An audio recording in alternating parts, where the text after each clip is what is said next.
First of all, shout out to those guys who came halfway through the trailers and asked we didn't miss the Trolls 3 trailer, did we? That's a mood and a half. Did you get that reference? Good, cause it was just a little joke since there actually weren't any trailers. Anyway, it's me, Luigi Marinus Gaming, and today I'm going to review Spider-Man Across the Spider-Verse. But first, let's mention how much hype this movie had ever since it was announced that they would make a sequel to Spider-Man Into the Spider-Verse, and not to mention the trailers also really gave a lot of hype to Spider-Man Across the Spider-Verse. And I don't blame them, since Spider-Man Into the Spider-Verse is one of the best animated movies ever and was revolutionary to animation, but that could also lead to a fault as to how this movie would compare to the first movie. So I watched Spider-Man Across the Spider-Verse at a special early screening, and the theater was filled with a lot of people, and I remember there mostly being adults and teenagers, which makes sense since it is Spider-Man after all. I was very excited for this movie and kept saying Spider-Man until the movie starts. But I did have some problems before watching this movie. One of my concerns for this movie, though, was how this movie would compare to Spider-Man Into the Spider-Verse, not to mention that there were a lot of characters introduced in this movie. But now that I've seen this movie, what did I think of it? Well, let's find out. Since Spider-Man Into the Spider-Verse was about what it means to be a Spider-Man, this movie expands this whole concept, and it has two stories working together. One is a love story with Miles Morales and Gwen Stacy, which I am glad they did more to it. There's also still the action and superhero part, of course, since it's a Spider-Man movie, and it's about how being Spider-Man is a sacrifice and Miles has to choose between saving one person or saving every world. I really thought Miguel O'Hara was a great character and gave some great messages about what it means to be a Spider-Man. What I was worried about, though, is that the movie was gonna be overstuffed with too many characters, which is what people were worried the Super Mario Bros. Movie was gonna be. But just like the Super Mario Bros. Movie, I thought this was handled its many characters very well.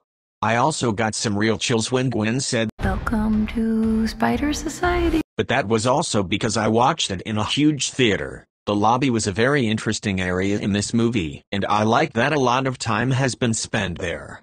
Paviter Prabhakar was a very funny Spider-Man, especially when he was talking to Miles, that chai means tea. But I also really liked Gwen's dimension. It felt a lot more comic book-like. I was glad that Peter B. Parker returned, which was surprising, but it was a welcome surprise, since he still had some great character moments. And I liked that he got a daughter, which was really great for him. This movie also focuses a lot on Miles and his parents, and I liked the talk that he had with his mother, Rio Morales, because it really made you think about the choices he had to make. Miles had to think about where he belongs and if he's beloved. Seriously, this movie is darker and possibly sadder than the first movie. The action scenes were also intense. Some of the characters from the first movie didn't return, but that's in order to make the movie not too overstuffed, which I really liked that they didn't do that. There were a lot of Spider-Men, but they were mostly cameos, and didn't distract me from the movie unlike I thought it would. I also like how there were a lot of surprises in this movie. This movie really felt like Miles and Gwen's movie, because they are definitely the main focus in this movie. I am so glad this movie had more focus on Gwen Stacy, because the first movie briefly focused on her and Miles, but I am glad she's also more of the main character, since I liked her in the first movie. But what I was worried about was that Spot would be a weak villain, but at the end of the day, I actually quite enjoyed him as the villain. He was quite funny, but he also had an interesting backstory.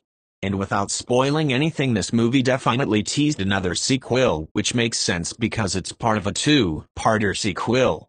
I also know that some people aren't excited for this movie, either because of how many characters there are, but I can respect their opinion.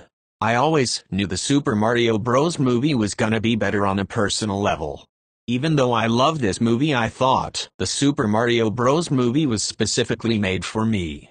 This movie was made for everyone, but as I am more of a gamer, Super Mario and Nintendo fan overall, it's no surprise that I do prefer the Super Mario Bros. Movie. While not objectively being better than Spider-Man Across the Spider-Verse, I prefer the Super Mario Bros. Movie more. But that doesn't take away how much I love this movie. Because they are both masterpieces in their own rights. I will say this though, after watching this movie I think it's now my second favorite movie of this year behind the Super Mario Bros. Movie and my fifth favorite movie of all time on par with Spider-Man Into the Spider-Verse.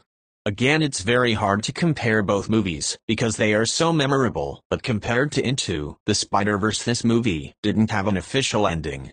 Unlike Spider-Man Into the Spider-Verse, which could be seen as a standalone movie but also teased a sequel, but the ending to this movie felt like it really did need a sequel.